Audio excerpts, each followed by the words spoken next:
Hello, welcome back my dear students to Sivalsam Edu Hub. So നമ്മൾ ഇന്ന് പഠിക്കാൻ പോകുന്നത് plate where the earth history slumbers third പാർട്ടാണ്. അതിലെ പേജ് നമ്പർ 67 എടുക്കുക എല്ലാവരും. സോ നമ്മൾ multi purpose river valley projects വരെ പഠിച്ചു നിർത്തി അല്ലേ. അപ്പോൾ ഇനി അടുത്ത് നമ്മൾ പഠിക്കാൻ പോകുന്നത് natural vegetation in the peninsular പ്ലേറ്റ്യൂവിനെ പറ്റിയിട്ടാണ്. അപ്പം പെനിൻസുലാർ പ്ലേറ്റ്യൂവിൽ എങ്ങനത്തെ മരങ്ങളാണ്, എങ്ങനത്തെ പ്ലാന്റ്സ് ആണ്, എങ്ങനത്തെ സോയിലാണ്, എങ്ങനത്തെ ആനിമൽസ് ആണ് തുടങ്ങിയ കാര്യങ്ങളൊക്കെയാണ് നമ്മൾ ഇനി പഠിക്കാൻ പോകുന്നത്. സോ അതിനെയാണ് നമ്മൾ നാച്ചുറൽ വെജിറ്റേഷൻ എന്ന് പറയുന്നത്. സോ ഇവിടെ പറയുന്നുണ്ട് natural vegetation of A region is in accordance with the physiography and climate of that region അല്ലേ. അപ്പോൾ ഒരു സ്ഥലത്തെ മരങ്ങളായാലും അനിമൽസ് ആയാലും സോയിലായാലും ഉണ്ടാവുന്നത് അവിടുത്തെ ഒരു ക്ലൈമറ്റും അവിടുത്തെ ഒരു ഫിസിയോഗ്രഫി എന്ന് വെച്ചാൽ നിങ്ങൾ പഠിക്കുന്നതാണല്ലേ, ഭൂപ്രകൃതിയെ പറ്റിയിട്ടാണ്. ഇപ്പോൾ തണുപ്പുള്ള സ്ഥലങ്ങളിൽ അങ്ങനത്തെ അനിമൽസ് ആയിരിക്കും, ചൂടുള്ളിടത്ത് ഇപ്പോൾ ഡെസേർട്ടൊക്കെ നോക്കുകയാണെങ്കിൽ ക്യാമൽ തുടങ്ങിയതായിരിക്കും അല്ലേ. അപ്പോൾ ഇങ്ങനെ ഈ ക്ലൈമറ്റിനനുസരിച്ചൊക്കെ എന്ത് ചെയ്യും, നാച്ചുറൽ വെജിറ്റേഷൻ മാറും.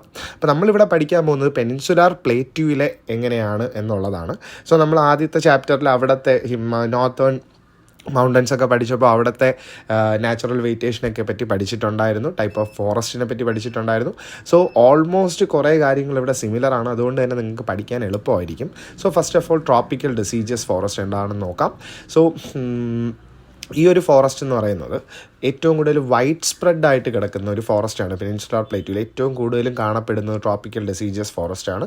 ഇവിടെ ആക്ച്വലി ഒരു റെയിൻഫോൾ കിട്ടുന്നുണ്ട്. ഇവർക്ക് റെയിൻഫോൾ കിട്ടുന്നത് 70 സെൻറ്റിമീറ്റർ ടു 200 സെൻറ്റിമീറ്ററാണ് ഒരു വർഷത്തിൽ ഇവർക്ക് റെയിൻഫോൾ കിട്ടുന്നത്. അപ്പോൾ ഈ ഒരു റെയിൻഫോളിൻ്റെ അടിസ്ഥാനത്തിലാണ് നമ്മൾ ഇതിനെ രണ്ടായിട്ട് എന്ത് ചെയ്യുന്നത്, ഡിവൈഡ് ചെയ്യുന്നത്. അതായത് ഒന്ന് മോയിസ്റ്റ് ഡെസീജസ് ഫോറസ്റ്റും പിന്നൊന്ന് ഡ്രൈ ഡെസീജസ് ഫോറസ്റ്റും. അപ്പോൾ അതിൽ മോയിസ്റ്റ് ഡെസീജസ് ആ വാക്കിൽ തന്നെയുണ്ട്. മോയിസ്റ്റ് എന്ന് വെച്ചാൽ വെള്ളത്തിൻ്റെ അംശം അല്ലേ. അപ്പോൾ ഇവിടെ എത്രമാത്രം റെയിൻഫോൾ കിട്ടുന്നുണ്ട്, 100 to 200 സെൻറ്റിമീറ്ററാണ് ആനുവൽ റെയിൻഫോൾ. അതുപോലെ ഈ ഒരു ടൈപ്പ് ഓഫ് വെജിറ്റേഷൻ എവിടെയാണ് കാണാൻ പറ്റുന്നത്, വെസ്റ്റേൺ ഗട്ട്സിൻ്റെ ഈസ്റ്റേൺ സ്റ്റോപ്പിൽ അല്ലേ. നമ്മൾ കഴിഞ്ഞ ക്ലാസ്സിൽ പഠിച്ചിട്ടുണ്ടായിരുന്നു വിൻവേർഡ് സൈഡ് അല്ലേ, അതുപോലെ ലീവേർഡ് സൈഡ്. അപ്പോൾ അവിടെ നമ്മൾ ഈസ്റ്റേൺ സ്ലോപ്പിനെ പറ്റിയും അവിടെ ഏത് സൈഡാണെന്നൊക്കെ നമ്മൾ പഠിച്ചതാണ്. അത് മറന്നുപോയവർക്ക് ലാസ്റ്റ് വീഡിയോ പോയി ഒന്നുകൂടെ നോക്കാം. സോ ഇനി നമ്മൾ പറയാൻ പോകുന്നത് ദിസ് ടൈപ്പ് ഓഫ് വെജിറ്റേഷൻ ഈ സീൻ എവിടെയൊക്കെയാണ് ഇത് കാണപ്പെടുന്നത്, ഹിൽസ് ഓഫ് മധ്യപ്രദേശിൻ്റെ ഹിൽസിലുണ്ട്, ഛത്തീസ്ഗഡ് ഉണ്ട്, അതുപോലെ തന്നെ ഛോട്ടാ നാഗ്പൂർ പ്ലേറ്റ്യൂവിലും നമുക്ക് ഈ മോയിസ്റ്റ് ഡെസീജസ് ഫോറസ്റ്റ് കാണാൻ പറ്റും. ഇനി ഇവിടെയുള്ള മരങ്ങൾ ഏതൊക്കെയാണ്, ടീക്ക്, സാൽ, ഷിഷാം, മൗവ, സാൻഡൽവുഡ് തുടങ്ങിയതൊക്കെയാണ് ഈ ഫോറസ്റ്റിൽ കാണുന്ന ട്രീസ്. അപ്പോൾ ഈ ട്രീസിനൊക്കെ നമ്മൾ ട്രോപ്പിക്കൽ ഡെസീജസ് ഫോറസ്റ്റ് മുമ്പ് പഠിപ്പിച്ചപ്പോൾ അല്ലേ, മോയിസ്റ്റ് ഡെസീജസ് ഫോറസ്റ്റ് നമ്മൾ മുമ്പത്തെ ചാപ്റ്ററിൽ പഠിച്ചപ്പോൾ ഈ മരങ്ങളിലേക്ക് പിക്ചേഴ്സ് ഞാൻ കൊടുത്തിട്ടുണ്ട്. അപ്പോൾ നിങ്ങൾക്ക് അതിൽ ഒന്നുകൂടെ പോയി കാണാം. അപ്പോൾ ബാക്കി ഇതിലോട്ട് വരുന്നതിനൊക്കെ ഞാൻ പിക്ചേഴ്സ് പ്രൊവൈഡ് ചെയ്യുന്നുണ്ട് നിങ്ങൾക്ക് അറിഞ്ഞുകൂടാത്തതിനെ പറ്റിയിട്ട്. സോ അടുത്ത ഡ്രൈ ഡെസീജസ് ഫോറസ്റ്റ് ആണ്. ഇത് ഇവിടെ ഒരു എത്രയാണ് 70 to 100 സെൻറ്റിമീറ്റർ മാത്രമേ rainfall കിട്ടുന്നുള്ളൂ.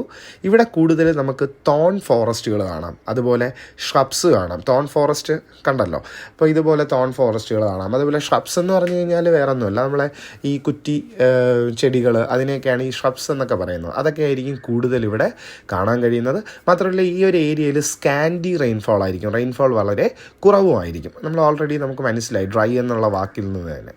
With the onset of droughts, onset എന്ന് വെച്ചാൽ ബിഗിനിങ് എന്നാണ്. അപ്പോൾ ഈ ഡ്രോട്ട് അല്ലെ, വരൾച്ച, അതായത് വെള്ളത്തിൻ്റെ അംശമൊക്കെ കുറയുന്ന സമയത്ത് ഇവിടെയുള്ള ട്രീസ് മുഴുവനായിട്ട് അതിൻ്റെ ലീവ്സൊക്കെ എന്ത് ചെയ്യും, ഷെഡ് ചെയ്യും, പൊഴിയും. അതുപോലെ ഈ ഫോറസ്റ്റ് എന്തായി മാറും, ഒരു ഗ്രാസ് ലാൻഡ് ആയിട്ട് മാറുകയാണ്.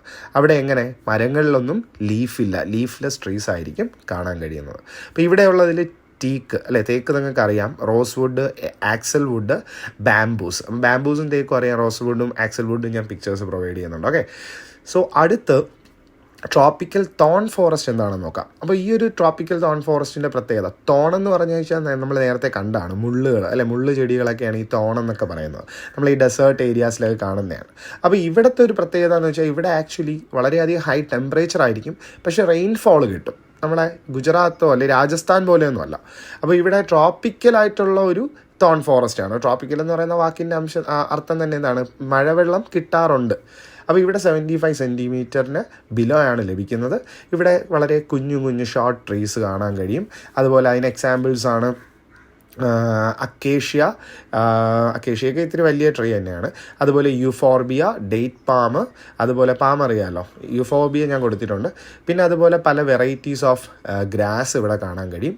പിന്നെ ഇതിലൊരു മറ്റൊരു പ്രത്യേകത എന്ന് വെച്ചാൽ ഇവിടെ പലയിടത്തും സെമി അറിഡ് റീജിയൺ ആയിരിക്കും. സെമി അറിഡ് എന്ന് പറഞ്ഞു കഴിഞ്ഞാൽ ഫുള്ളി അങ്ങ് ഡെസേർട്ടല്ല, പക്ഷേ കുറച്ച് മഴയൊക്കെ ലഭിക്കുന്നതുകൊണ്ട് തന്നെ അവിടെ ഇവിടെ കുഞ്ഞു കുഞ്ഞു പുല്ലുകളും കാര്യങ്ങളൊക്കെ കാണാൻ കഴിയും. അതെവിടെയാണ്? മഹാരാഷ്ട്ര, കർണാടക തുടങ്ങിയ സ്ഥലങ്ങളിലാണ്. എവിടെ? To the east of Western ഗട്ട്സിൻ്റെ ഈസ്റ്റ് ഭാഗങ്ങളിലാണ് ഇതൊക്കെ വരുന്നത്. ഇനി ഡ്രൈ റീജിയൻസ് ഉണ്ട്. ആന്ധ്രാപ്രദേശ്, തെലുങ്കാന, തമിഴ്നാട് തുടങ്ങിയിടത്തൊക്കെ വളരെയധികം ഡ്രൈയുമാണ്. ഇപ്പോൾ സദേൺ മൗണ്ടെയിൻ ഫോറസ്റ്റ് എന്താണെന്ന് നോക്കാം. So vegetations along the higher reaches of the plateau such as the western guts. അപ്പോൾ ഇവിടെ ഏത് ഭാഗത്താണ് നമ്മളെ ഒരു കുറച്ചുകൂടെ ഉയർന്ന പ്രദേശങ്ങളിലാണ് നമുക്ക് എന്ത് കാണാൻ കഴിയുന്നത്? ഈ ഒരു സദേൺ മൗണ്ടെയിൻ അല്ലെ, ഹയർ റീച്ചസ് അല്ലെ, പ്ലേറ്റ്യൂവിൻ്റെ കുറച്ചുകൂടെ ഉയർന്ന പ്രദേശങ്ങളിലാണ് മെയിനായിട്ട് വിന്ധ്യ റേഞ്ചസ്, നീൽഗിരി ഹിൽസ്, ഇതൊക്കെ നമ്മൾ കഴിഞ്ഞ ക്ലാസ്സിൽ പഠിച്ചതാണ്. ഇതൊക്കെ വളരെയധികം ഹൈറ്റുള്ള ഏരിയാസാണ്. സോ അതുപോലെ തന്നെ ഇതൊക്കെയാണ് മെയിനായിട്ട് സദേൺ മൗണ്ടെയിൻ ഫോറസ്റ്റിൻ്റെ കാറ്റഗറിയിലുള്ള സ്ഥലങ്ങൾ. അപ്പോൾ ഈ ഒരു പ്ലേസസ് എവിടെയാണ്? എബവ് 1500 മീറ്റേഴ്സ് അല്ലെ, 1500 മുകളിലോട്ട് ഉള്ള സ്ഥലങ്ങളിൽ ടെമ്പറേറ്റ് ആയിട്ടുള്ളൊരു വെജിറ്റേഷൻ ആയിരിക്കും അല്ലേ. ടെമ്പറേറ്റ് എന്ന് പറഞ്ഞു കഴിഞ്ഞാൽ എന്താണ്? പിക്ചറിൽ കാണാൻ കഴിയും അല്ലേ. അപ്പോൾ ഇങ്ങനത്തെ ഒരു ടൈപ്പ് ഓഫ് ഫോറസ്റ്റുകളായിരിക്കും നിങ്ങൾക്ക് കാണാൻ കഴിയുന്നത്. അതിൻ്റെ താഴേക്ക് നോക്കുമ്പം സബ് ട്രോപ്പിക്കൽ ആയിട്ടുള്ള വെജിറ്റേഷൻ ആയിരിക്കും. അപ്പോൾ സബ് ട്രോപ്പിക്കൽ എന്ന് പറയുമ്പോൾ ഫുള്ളി മഴയും ഇല്ല, എന്നാൽ മഴയും ഉണ്ട്, അങ്ങനത്തെ ഒരു രീതിയിലുള്ള വെജിറ്റേഷൻ ആയിരിക്കും. ഇനി sub tropical vegetation along the Nilgiris, Palani, Anamalai etcetera are cold shola forest. അപ്പോൾ ഷോള ഫോറസ്റ്റ് ചിലപ്പോൾ വൺ വേർഡായിട്ട് ചോദിക്കാനുള്ള ചാൻസ് ഉണ്ട് കേട്ടോ. അപ്പോൾ ഇങ്ങനത്തെ സബ് ട്രോപ്പിക്കലായിട്ടുള്ള നീൽഗിരി, പളനി, ആനമലൈ തുടങ്ങിയ സ്ഥലങ്ങളെയൊക്കെയാണ് നമ്മൾ എന്തെന്ന് വിളിക്കുന്നത്? ഷോള ഫോറസ്റ്റുകൾ എന്ന് വിളിക്കുന്നത്. ഇനി നമ്മൾ പഠിക്കാൻ പോകുന്നത് പെനിൻസുലാർ പ്ലേറ്റ്യൂവിലെ സോയിൽ ടൈപ്പുകൾ ഏതൊക്കെയാണെന്നാണ്. അപ്പോൾ ഇവിടെ most of the soil types found in peninsular plateau are in situ soils. അപ്പോൾ ആദ്യം നമുക്ക് എന്താണ് ഇൻസിറ്റു സോയിലുകളെന്ന് പഠിക്കാം. തൊട്ട് താഴത്തെ ബോക്സിലുണ്ട്. In situ soils are the soils that rest over the place at which they are formed. അപ്പോൾ ഇൻസിറ്റു സോയിൽ പഠിക്കുന്നതിന് മുമ്പ് എന്താണ് ട്രാൻസ്പോർട്ടഡ് സോയിൽ എന്ന് മനസ്സിലാക്കി ഇത് പഠിക്കാൻ കുറച്ചുകൂടെ എളുപ്പമുണ്ട്. ട്രാൻസ്പോർട്ടഡ് സോയിൽ എന്ന് soils carried away by rivers, wind etcetera and deposited somewhere else are called transported soils. അതായത് ഒരു സോയിലിനെ ഒരു റിവറോ വിൻഡോ ക്യാരി ചെയ്ത് മറ്റൊരു സ്ഥലങ്ങളിലേക്ക് ഡെപ്പോസിറ്റ് അടിഞ്ഞുകൂടുന്നതിനെയാണ് എന്തെന്ന് പറയുന്നത്? Transported soil. അതായത് ഒരു സ്ഥലത്ത് നിന്ന് മറ്റൊരു സ്ഥലത്തിലേക്ക് പോകുന്ന ഒരു ടൈപ്പ് ഓഫ് സോയിൽ എന്ന് പറയാം. നമ്മൾ പഠിച്ചിട്ടുണ്ടായിരുന്നു അലൂവിയൽ സോയിലിൻ്റെ ഡെപ്പോസിറ്റുകളെ പറ്റിയോ അതൊക്കെ പഠിച്ചിട്ടുണ്ടായിരുന്നു. അപ്പോൾ ഇൻസിറ്റു എന്ന് പറഞ്ഞാൽ അതിന് ഓപ്പോസിറ്റ് ആയിരിക്കും. ഇനി ഒന്നുകൂടെ ആലോചിച്ച് നോക്കേ, R the soils that rest over the place. ആ ഒരു സ്ഥലത്ത് തന്നെ അത് എന്ത് ചെയ്യും? അവിടെ തന്നെ കിടന്നിട്ട് പിന്നെ ഇതിൻ്റെ പാരൻറ്റ് റോക്കിൽ നിന്നും വെതറിങ് സംഭവിക്കും. അതായത് വലിയ റോക്ക് പൊടിഞ്ഞ് എന്തായി മാറും? ഈ ഒരു ബ്ലാക്ക് സോയിലായിട്ട് മാറും. അപ്പോൾ ബ്ലാക്ക് സോയിലിനെ പറ്റിയിട്ട് നമുക്ക് പഠിക്കാൻ അതിനൊരു എക്സാമ്പിളാണ് കേട്ടോ ബ്ലാക്ക് സോയിൽ ഇൻസിറ്റുവിന്. പല ടൈപ്പ് ഓഫ് ഇൻസിറ്റു സോയിൽസ് ഉണ്ട്. അതിൻ്റെ ബ്ലാക്ക് സോയിലിനെ പറ്റി നമ്മൾ താഴെ പഠിക്കുന്നുണ്ട്. അതിന് മുന്നേ ഇവിടെ പറയുന്നത് ഇവിടുത്തെ സോയിൽസിന് ബ്ലാക്ക് സോയിലും റെഡ് സോയിലും ലാറ്ററൈറ്റ് സോയിലും മൗണ്ടൻ ഫോറസ്റ്റ് സോയിലും എന്നൊക്കെയുള്ള രീതിയിൽ അതിനെ എന്ത് ചെയ്യുന്നുണ്ട്? മാറ്റുന്നുണ്ട്. അപ്പോൾ അതിൽ ഓരോന്നായിട്ട് പഠിക്കാം. അപ്പോൾ എന്താണ് ബ്ലാക്ക് സോയിൽ എന്ന് നോക്കിയോ. ബ്ലാക്ക് സോയിൽ എവിടെയാണ് കാണപ്പെടുന്നത്? You know that the north western part of the Deccan plateau is a vast lava plateau അല്ലേ. അപ്പം നമ്മളെ ഡെക്കാൻ പ്ലേറ്റ്യൂവിൻ്റെ നോർത്ത് വെസ്റ്റ് ഭാഗത്ത് നോക്കിക്കഴിഞ്ഞാൽ അവിടെ ഒരുപാട് ലാവയുണ്ട്. അപ്പോൾ ലാവ റോക്സ് ആണ് അവിടെ കൂടുതലും കാണാൻ കഴിയുന്നത്. അപ്പോൾ ഈ ബ്ലാക്ക് സോയിൽ ഫോം ചെയ്തത് എങ്ങനെയാണ്? As a result of long term weathering of lava rocks called basalt in this region. അതായത് ഈ ഒരു ഏരിയയിലെ ലാവ റോക്കുകൾക്ക് വെതറിങ് സംഭവിച്ച് അത് പൊടിഞ്ഞാണ് എന്തായി മാറുന്നത്? ബ്ലാക്ക് സോയിലായിട്ട് മാറുന്നത്. ഈ ബ്ലാക്ക് സോയിൽ മെയിനായിട്ട് എവിടെയൊക്കെ കാണാൻ കഴിയും? മഹാരാഷ്ട്ര, മധ്യപ്രദേശ്, പിന്നെ കുറച്ച് കർണാടകയിലും തെലുങ്കാനയിലും ആന്ധ്രാപ്രദേശും ഗുജറാത്ത്, തമിഴ്നാട്, ഇത്രയും സ്ഥലങ്ങളിൽ നമുക്ക് എന്ത് ചെയ്യാൻ പറ്റും? ഈ ബ്ലാക്ക് സോയിലിൻ്റെ പ്രസൻസ് കാണാം. ഏറ്റവും കൂടുതൽ മഹാരാഷ്ട്ര, മധ്യപ്രദേശാണ്. തൊട്ട് താഴെ ഒരു ക്വസ്റ്റ്യൻ ഉണ്ട്. What are the other names by which these soils are known? കഴിഞ്ഞ ക്ലാസ് കറക്റ്റായിട്ട് പഠിച്ചവർക്ക് അത് ഉത്തരം പറയാം. റെഗർ സോയിലും ബ്ലാക്ക് കോട്ടൺ സോയിലുമാണ് അതിൻ്റെ ഉത്തരം. And moving on to next topic, red soil. അപ്പോൾ റെഡ് സോയിൽ എന്താണ്? റെഡ് സോയിൽ ഫോം ചെയ്തിരിക്കുന്നത് by the weathering of very old crystalline metamorphic rocks of the peninsular plateau. അപ്പോൾ നമ്മൾ metamorphic rock, igneous rocks, sedimentary rocks ഇതിനെ പറ്റിയിട്ടൊക്കെ കഴിഞ്ഞ വർഷം പഠിച്ചിട്ടുണ്ട്. അപ്പം ഈ ഒരു മെറ്റമോർഫിക് റോക്കുകളിലുള്ളതാണ് ക്രിസ്റ്റലൈൻ മെറ്റമോർഫിക് റോക്സ്. ഈ മെറ്റമോർഫിക് റോക്സിന് വെതറിങ് സംഭവിച്ചു, എന്താണ്? പൊടിഞ്ഞ് ആണ് റെഡ് സോയിൽ ഉണ്ടാകുന്നത്. So even though it is called red soil അല്ലേ, എപ്പോഴും റെഡ് സോയിലിന് റെഡ് കളർ ആണ് എന്നുള്ള രീതിയിലാണ് പേരിട്ടിരിക്കുന്നതെന്ന് നിങ്ങൾ വിചാരിക്കല്. കാര്യം ചില സ്ഥലങ്ങളിൽ ഇതിനെ ബ്രൗൺ ആയിട്ടും ഗ്രേ ആയിട്ടും യെല്ലോ കളറിൽ വരെ റെഡ് സോയിലിൻ്റെ പ്രസൻസ് നമുക്ക് കാണാൻ കഴിയും. ഈ റെഡ് സോയിലിന് എന്തുകൊണ്ടാണ് ഈ ഒരു റെഡ് കളർ കിട്ടാനുള്ള കാരണം? മെയിനായിട്ട് due to the presence of considerable quality of iron in the soil. അപ്പോൾ ഇതിനകത്ത് ഈ ഒരു സോയിലിനകത്ത് ഒരുപാട് എന്തിൻ്റെ അംശമുണ്ട്? അയണിൻ്റെ അംശമുണ്ട്. ഇനി അടുത്ത് നമ്മൾ നോക്കുന്നത് ലാറ്ററൈറ്റ് സോയിലിനെയാണ്. ലാറ്ററൈറ്റ് സോയിൽ എന്ന് പറയുന്നത് എന്താ? Laterite soil is formed as a result of leaching of minerals such as silica and lime from the soil at places experiencing alternating periods of heavy rain and drought. അത് വേറൊന്നുമല്ല, ഇവിടെ പറയുന്നുണ്ട് ഈ laterite soil ഉണ്ടായിരിക്കുന്നത് സിലിക്കയും ലൈമിൽ നിന്നുമാണ്. അതായത് ഇവിടെ നടക്കുന്ന ഒരു ലീച്ചിങ് പ്രോസസ്സാണ്. ലീച്ചിങ് പ്രോസസ്സ് എന്ന് വെച്ച് കഴിഞ്ഞാൽ വേറൊന്നുമല്ല, ഒരു സാധാരണ നമ്മൾ ഈ മണ്ണിലും അതുപോലെ ഈ റോക്കിലൊക്കെ ഈ വെള്ളത്തിൽ അലിയുന്ന ഒരുപാട് കോമ്പോണൻസ് ഉണ്ട്. അതിന് എക്സാമ്പിളാണ് ഈ സിലിക്ക തുടങ്ങിയ കാര്യങ്ങളൊക്കെ. അങ്ങനെ ലീച്ചിങ് സംഭവിച്ചിട്ടാണ് എന്തുണ്ടാവുന്നത്? ഈ ലാറ്ററൈറ്റ് സോയിൽ ഉണ്ടായിരിക്കുന്നത്. അതുപോലെ ഇനി മറ്റൊരു കാര്യം എന്താണ്? ഈ പെനിൻസുലാർ പ്ലേറ്റ്യൂഡ് നോക്കിക്കഴിഞ്ഞാൽ ലാറ്ററൈറ്റ് സോയിൽ എവിടെയൊക്കെയാണ് കാണാൻ കഴിയുന്നത്? വെസ്റ്റേൺ ഗട്ട്സിലും ഈസ്റ്റേൺ ഗട്ട്സിലും കാണാൻ കഴിയും. അതുപോലെ രാജ്മൽ ഹിൽസിൽ കാണാം, വിന്ധ്യയിൽ കാണാം, സത്പുര മൗണ്ടൻസിൽ കാണാം, മാൽവ പ്ലേറ്റ്യൂരിൽ കാണാം. അപ്പോൾ ഓൾമോസ്റ്റ് എല്ലാ സ്ഥലങ്ങളിലും ഈ ലാറ്ററൈറ്റ് സോയിലിൻ്റെ പ്രസൻസ് ഉണ്ട്. അപ്പോൾ ഇവിടെ ഒരു പ്രശ്നമെന്ന് വെച്ച് കഴിഞ്ഞാൽ ഇത് ആക്ച്വലി ലെസ് ഫെർട്ടൈലാണ്. കാര്യം നമുക്കറിയാം ഇതിനകത്ത് ഒരു സിലിക്ക തുടങ്ങിയതിൻ്റെയൊക്കെ കണ്ടൻറ്റൊക്കെ ഉള്ളത് കൊണ്ട് തന്നെ ലൈം, അതുകൊണ്ട് തന്നെ ഇതിന് ഫെർട്ടിലിറ്റി കുറവാണ്, അതിന് ബലഭൂഷ്ടി കുറവാണ്. അതുപോലെ ഈ ഒരു സോയിൽ വളരെയധികം ആരബിളാണ്. ആരബിൾ എന്ന് വെച്ച് കഴിഞ്ഞാൽ കൃഷി ചെയ്യാൻ പറ്റിയ സ്ഥലം, അതായത് ക്രോപ്സിനെ നമുക്ക് വളർത്താൻ പറ്റുന്ന സ്ഥലങ്ങളെയാണ് എന്തെന്ന് പറയുന്നത്? ആരബിൾ ആയിട്ടുള്ള സ്ഥലങ്ങളെന്ന് പറയുന്നത്. പക്ഷേ ഇവിടെ അത് ഈസ് നോട്ട് ജനറലി ആരബിൾ അല്ല, കാര്യം ഫെർട്ടിലിറ്റി ഇല്ലാത്തതുകൊണ്ട് തന്നെ. But through fertilisation it is used extensively for plantation crops. പക്ഷേ നമ്മൾ അതിനെ ബലഭൂഷ്ടിയാക്കിയുള്ള രീതിയിലെടുത്ത് വളമൊക്കെ ഇട്ടെടുത്ത് കഴിഞ്ഞാൽ ഇതിനെ നമുക്ക് പ്ലാന്റേഷൻ ക്രോപ്പുകൾ നമുക്ക് അതിനകത്തുനിന്നും ചെയ്യാൻ പറ്റും. അതിനുള്ള കാര്യങ്ങളാണ് ഇവിടെ പറയുന്നത്. എന്തൊക്കെയാണ്? ടീ ഉണ്ട്, കോഫി ഉണ്ട്, റബ്ബറുണ്ട്, അരക്കനട്ട് എന്ന് പറഞ്ഞാൽ നമ്മുടെ പാക്കാണ് കേട്ടോ. അപ്പോൾ ഇത്രയും കാര്യങ്ങളാണ് നമ്മുടെ ലാറ്ററൈറ്റ് സോയിൽ പറയുന്നത്. ഇനി moving on to mountain soil. അപ്പോൾ മൗണ്ടൻ സോയിൽ എന്ന് പറയുന്നത് സൗത്ത് ഇന്ത്യയിലൊക്കെ നോക്കിക്കഴിഞ്ഞാൽ നമ്മുടെ ഈ ഒരു ഏരിയയിൽ, അതായത് തമിഴ്നാട്, കേരള, കർണാടക, ഇവിടെയൊക്കെ നോക്കിക്കഴിഞ്ഞ് കഴിഞ്ഞാൽ നമുക്ക് കൂടുതലും മൗണ്ടൻ സോയിൽ കാണാൻ കഴിയും. കാര്യം നമുക്കറിയാം ഇവിടെയൊക്കെ കൂടുതലും മൗണ്ടേനിയസ് ഏരിയാസാണ്. അപ്പോൾ ഇത് എവിടെയാണ് കാണുന്നത്? മെയിനായിട്ട് along the Western and the Eastern Ghats. Western ഗട്ട്സിലും ഈസ്റ്റേൺ ഗട്ട്സിലും ഉണ്ട്. അതുപോലെ ഈ ഒരു സോയിൽ എന്തിന് സ്യൂട്ടബിളാണ്? പ്ലാന്റേഷൻ ക്രോപ്പുകളായിട്ടുള്ള tea, coffee, spices, tropical fruits തുടങ്ങിയതൊക്കെയാണ് ഇവിടെ വരുന്ന മെയിനായിട്ടുള്ള ക്രോപ്പുകളെന്ന് പറയുന്നത്. അതുപോലെ കർണാടക, തമിഴ്നാട്, കേരളയിലാണുള്ളത്.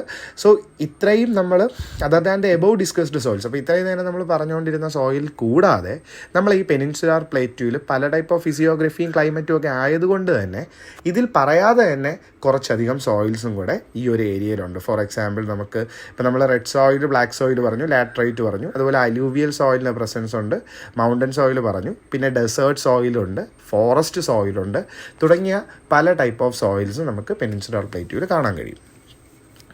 ആൻഡ് അടുത്തത് എങ്ങനെയാണ് ഈ പെനിൻസുലാർ പ്ലേറ്റ്യൂവിൽ അഗ്രികൾച്ചർ ചെയ്യുന്നത് എന്നുള്ളതാണ്. കാര്യം നമ്മൾ ഇതിനകത്തൊക്കെ ഓരോ ക്രോപ്പുകളെ പറ്റി പറഞ്ഞു. അപ്പോൾ ഇതൊക്കെ ഉണ്ടാക്കുന്നത് എങ്ങനെയാണെന്നും കൂടെ നമ്മൾ അറിഞ്ഞു വയ്ക്കണം. അത് എളുപ്പമാണ്. ഈ ഒരു ടോപ്പിക്ക് വളരെ സിമ്പിളാണ്. ഈ ഒരു ടെക്സ്റ്റിൻ്റെ ആദ്യത്തെ ഭാഗം കുറച്ച് മനസ്സിലാക്കാനുണ്ടെങ്കിൽ ഇവിടെ നിങ്ങൾക്ക് ജസ്റ്റ് വായിച്ച് പഠിക്കാമെന്നുള്ള കാര്യങ്ങളേ ഉള്ളൂ. അപ്പോൾ എന്താണ് ഇവിടെ പറയുന്നത്? ഈ ഒരു plateau regions are generally not suitable for agriculture. അഗ്രികൾച്ചറിന് ഈ ഒരു പ്ലേറ്റ്യൂ റീജിയൻസ് എന്താണ് സ്യൂട്ടബിൾ അല്ല. കാര്യം നമ്മൾ പ്ലെയിൻ ഏരിയാസിൽ, നമ്മൾ നോർത്തേൺ പ്ലെയിൻസ് ഒക്കെ നോക്കിക്കഴിഞ്ഞാൽ അലൂവിയൽ സോയിലിൻ്റെ ഒരുപാട് കാര്യങ്ങളുണ്ട്, അവിടെയൊക്കെ നമുക്ക് അഗ്രികൾച്ചർ എളുപ്പമാണ്. പക്ഷേ എന്നാലും ഇവിടെ അത് കുറവാണ്. അതുകൊണ്ട് തന്നെ ഇവിടെ crops such as rice, wheat, cotton, sugar cane, tobacco as well as plantation crops ആയ ടീ, കോഫി തുടങ്ങിയതൊക്കെയാണ് നമ്മൾ പെനിൻസുലാർ പ്ലേറ്റ്യൂവിൽ അഗ്രികൾച്ചർ നടത്തുന്നത്. അതും കണ്ടിന്യൂസ് ആയിട്ടായിരിക്കില്ല, പല പല സ്ഥലങ്ങളിലായിരിക്കും. Agriculture is possible only in selected regions. കാരണം നമ്മൾ സെലക്ട് ചെയ്യുന്ന സ്ഥലങ്ങളിലേ പറ്റത്തുള്ളൂ. കാര്യം due to the constraints such as, അപ്പോൾ ഇതിനെ തടസ്സപ്പെടുത്താൻ കുറേ കാര്യങ്ങളുണ്ട്. ഒന്ന്, അൺഡുലേറ്റിംഗ് ടോപ്പോഗ്രഫി. അപ്പോൾ അൺഡുലേറ്റിംഗ് എന്ന് പറഞ്ഞു കഴിഞ്ഞാൽ സ്മൂത്തായിട്ട് കയറ്റവും ഇറക്കവും, അതിനെയാണ് അൺഡുലേറ്റിംഗ് എന്ന് പറയുന്നത്. ഒരു റൈസിങ് ആൻഡ് ഫാളിങ് സ്ലോപ്സ് ഒക്കെ ഉള്ള ഒരു സ്ഥലങ്ങളെ നമുക്ക് പറയാം. അപ്പോൾ ഇങ്ങനെ പൊങ്ങിയും താഴ്ന്നു കിടക്കുന്നത് കൊണ്ട് തന്നെ അഗ്രികൾച്ചർ ചെയ്യാനായിട്ട് എന്താണ്? പാടാണ്. നിങ്ങൾക്കറിയാം ഇറക്കത്തിലൊക്കെ കൊണ്ട് നമുക്ക് അഗ്രികൾച്ചർ ചെയ്യുന്നത് ഇത്തിരി പാടാണ് അല്ലേ. അതുപോലെ fluvial eroded surface soil. Fluvial eroded എന്ന് പറഞ്ഞു കഴിഞ്ഞാൽ നമ്മളൊരു മണ്ണുണ്ടെന്ന് വെച്ചോ, അതിൻ്റെ ഇടയിലൂടെ ഈ റിവേഴ്സ് ഒഴുകുന്ന സമയത്ത് ഇതിലുള്ള സർഫസ് മേളിലുള്ള സോയിലിനെ എന്ത് ചെയ്യും, എടുത്തുകൊണ്ടങ്ങ് പോകും. അപ്പോൾ ഒരു കണ്ടിന്യൂവേഷൻ കിട്ടില്ല നമുക്കവിടെ കൃഷി ചെയ്യാനായിട്ട്. അതുപോലെ സ്റ്റീപ്പായിട്ടുള്ള സ്ലോപ്സ്, നല്ല കുത്തനെയുള്ള ആഴമുള്ള ഏരിയാസ്, തിൻ ടോപ്പ് സോയിലിന് എന്താണ്, കട്ടി കുറവാണ്, തിന്നാണ്. അതുപോലെ തന്നെ എക്സ്പോസ്ഡ് റോക്സ്, പലയിടങ്ങളിലും പാറ കഷ്ണങ്ങളായിരിക്കും ഇരിക്കുന്നത് തറയിൽ, അത് മണ്ണിൽ മൂടിയിട്ടുണ്ടായിരിക്കില്ല, പുറത്ത് വന്ന് പാറയായിട്ടിരിക്കും, അവിടെ നമുക്ക് കൃഷി ചെയ്യാൻ പറ്റില്ല. അതുപോലെ ഫ്യൂ സ്കാറ്റേർഡ് ഹിൽസ്, അതായത് നമ്മൾ നേരത്തെ പറഞ്ഞതുപോലെ തന്നെ അൺഡുലേറ്റിംഗ് ആയിട്ടുള്ള ഒരു ഹില്ലി ഏരിയ ആണ്. അതായത് ആ കുറച്ച് ഹില്ല്, പിന്നെ അപ്പുറത്ത് ഹില്ല്, പിന്നെ അപ്പുറത്ത് ഹില്ല്, അങ്ങനെ അടുപ്പിച്ച് ഹിൽസ് കിടക്കുന്നത് കൊണ്ട് തന്നെ ഒരു കണ്ടിന്യൂസ് ആയിട്ടുള്ള ഒരു അഗ്രികൾച്ചർ ഇവിടെ പാടാണ്. അതുകൊണ്ട് ഇവർ കുറച്ച് റീജിയൻസ് സെലക്ട് ചെയ്ത് അവിടെ മാത്രമായിരിക്കും എന്ത് ചെയ്യുന്നത്, കൃഷി നടത്തുന്നത്. ഇനി ഈ plantation crops dominate in the western guts. അപ്പോൾ വെസ്റ്റേൺ ഗട്ട്സ് മുഴുവൻ ഈ പ്ലാന്റേഷൻ ക്രോപ്പുകളാണ്. അതായത് ടീ, കോഫി, നമ്മൾ പറഞ്ഞ റബ്ബർ തുടങ്ങിയ കാര്യങ്ങളൊക്കെയാണ് അവിടെ ഏറ്റവും കൂടുതലും കാണാൻ കഴിയുന്നത്. അതിൽ പറയുന്നുണ്ട് ടീയും കോഫിയും എവിടെയാണ് കോമൺ, നീൽഗിരീസിലൊക്കെ വളരെ കോമൺ ആണ്. പക്ഷേ പാഡി ഉണ്ടാക്കുന്നത്, നമ്മളെ റൈസും കാര്യങ്ങളൊക്കെ ഉണ്ടാക്കുന്നത് എങ്ങനെയാണ്, ഹിൽ ടെറസ് കൾട്ടിവേഷൻ നിങ്ങൾ കേട്ടിട്ടുണ്ടായിരിക്കുമല്ലോ. ഇതുപോലെ ടെറസസ് ആക്കിയിട്ടാണ് എന്ത് ചെയ്യുന്നത്, നമ്മുടെ പാഡി കൾട്ടിവേഷൻ നടത്തുന്നത്. ഈ നെക്സ്റ്റ് എന്ന് പറയുന്നത് കോഫി എവിടെയാണ്, കർണാടകയാണ് ഇന്ത്യയിലെ അതിന് ഏറ്റവും കൂടുതൽ ലീഡിങ് പ്രൊഡ്യൂസർ കേട്ടോ. അതുപോലെ ഈ ഒരു കർണാടകയിൽ എത്ര 59% ഓഫ് ദ കോഫി പ്ലാന്റേഷനും ഈ ഒരു കർണാടക സ്റ്റേറ്റ് ഓൺ ചെയ്യുന്നുണ്ട്. ആൻഡ് ഇന്ത്യയിലെ 71% കോഫി പ്രൊഡക്ഷൻ നടത്തുന്നതും ആരാണ്, കർണാടകയാണ്. അപ്പോൾ കോഫി പ്ലാന്റേഷൻ തോട്ടങ്ങൾ 59%, കോഫി പ്രൊഡ്യൂസ് ചെയ്യുന്നത് 71% കർണാടക. കേരളം 22% എന്ത് ചെയ്യുന്നത്, പ്രൊഡക്ഷൻ നടത്തുന്നത്, അത് രണ്ടാമതാണ് കേരളം. ഇനി ഇവിടുത്തെ മെയിനായിട്ടുള്ള 2 റിച്ച് വെറൈറ്റീസ് ഓഫ് കോഫി ഉണ്ട്, അറേബിക്ക ആൻഡ് റോബസ്റ്റ തുടങ്ങിയതെല്ലാം ഈ ഒരു ഏരിയയിൽ തന്നെയാണ് കൾട്ടിവേഷൻ നടത്തുന്നത്. സോ ഇന്ന് നമുക്ക് ഇത്രയും ടോപ്പിക്ക് മതി. നെക്സ്റ്റ് ക്ലാസ്സിൽ ഞാൻ ഇതിൻ്റെ ഫുള്ള് ടോപ്പിക്ക് കവർ ചെയ്യുന്നുണ്ട്, അതിൻ്റെ കൂടെ ഫുൾ നോട്ട്സ് പ്രൊവൈഡ് ചെയ്യുന്നുണ്ട്. ഇതിൻ്റെ താഴെ നമ്മൾ കഴിഞ്ഞ പാർട്ട് വരെ പഠിച്ചതിൻ്റെ നോട്ട്സ് മുഴുവൻ ഞാൻ കൊടുത്തിട്ടുണ്ട്. സോ അത് നിങ്ങൾക്ക് പഠിക്കാം. അതിലെന്തെങ്കിലും ഡൗട്ട്സോ കാര്യങ്ങളോ ഉണ്ടെങ്കിൽ കമൻറ്റ് ചെയ്യുക, ഞാൻ അപ്പം തന്നെ റിപ്ലൈ ചെയ്യാം. Okay, so study well and see you on the next video. Bye bye.